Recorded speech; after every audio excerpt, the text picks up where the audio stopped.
Hello friend, সবাই কেমন আছো? তো তোমাদের জন্য আজকে আমি আবার একটা মিনি ব্লগ নিয়ে চলে এসেছি। তো আজকে হচ্ছে আমাদের পান্তা ভাতের দিন।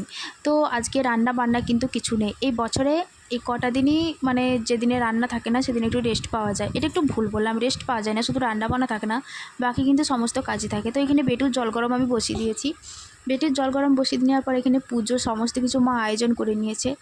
তো এখানে একটু স্যাড হয়ে গেলাম। দেখতে পাচ্ছ আমার ঠোঁটের পাশে একটা কি ফোঁড়া বেরিয়েছে, কিন্তু এখানে পুজো করতে চলে এসছে।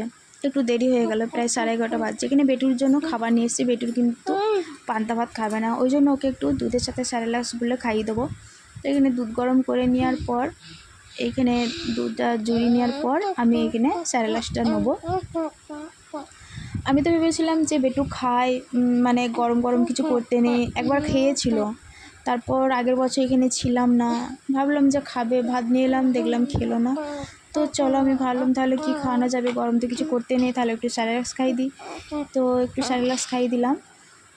তো স্যারেলাক্সটা এখন আমি দুধটা জোড়াবার পর স্যারেলাক্সটা নিয়ে নিয়েছি। নিয়ে নেওয়ার পর এটাকে একটু ভালো করে একটু মিহি করে নেবো হাতে করে, যেহেতু দানা দানা রয়েছে সেই জন্য।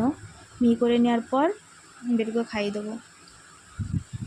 আচ্ছা, তোমাদের বাচ্চারাও কীরকম করে যে স্যারেলাক্স বা পাউডার দুধের কৌটো যখন খোলা হয় তখন খাবার জন্য কি বায়না করে? আমাদের তো করে, কারণ আমি যখনই দেখতে পাচ্ছ প্রথমে ওকে দিতে হলো, আমি যখনই কৌটো দুধ খুলি বা স্যারেলাক্স আমি যখনই কৌটো খুলি তখনই কিন্তু বেটুর জন্য আমাকে দিতে হয় আগে।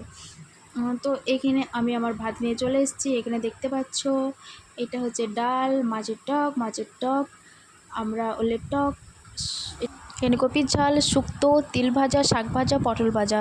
সবাই খেতে চলে আসো। যদি ভিডিওটি ভালো লাগে থাকে লাইক কমেন্ট শেয়ার করে দাও প্লিজ।